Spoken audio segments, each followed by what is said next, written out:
दरम्यान यावर काँग्रेसचे प्रदेशाध्यक्ष हर्षवर्धन सपकाळांनी काय प्रतिक्रिया दिली आहे बघूया।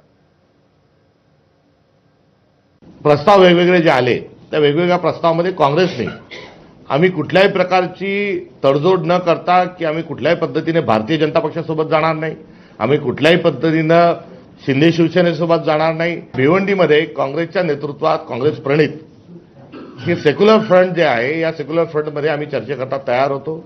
भारतीय जनता पक्षातून कोणी त्याग करून भारतीय जनता पक्षाच्या विचाराचा पक्ष सोडून पक्षाला सोडचिठ्ठी देऊन जर येत असेल तर आम्ही त्यांच्याशी चर्चेकरता तयार आहोत। जोपर्यंत भारतीय जनता पक्ष सोडत नाही किंवा येत नाही या अनुषंगाने आम्ही चर्चा करणार नाही।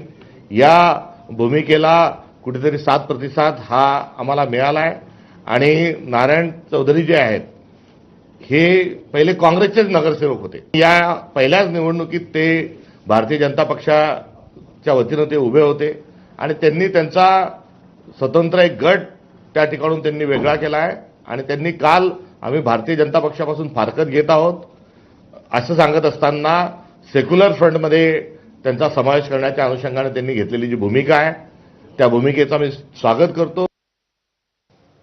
तर जो फुटून जातो तो भाजपवाला नाही, अशी प्रतिक्रिया भाजपचे नेते आशिष शेलार यांनी दिली आहे। मला संपूर्ण या प्रकरणाची माहिती नाही, पण मी एवढं सांगेन, जो फुटून जातो तो भाजपवाला नाही। जो भाजपच्या विचारांशी प्रामाणिक आहे तोच स्वयंसेवक, तोच कार्यकर्ता।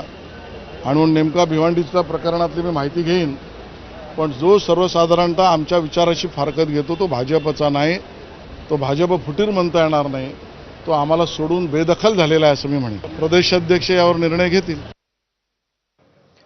यानंतर धक्कादायक आणि संपूर्ण राज्याला चिंतेत टाकणारी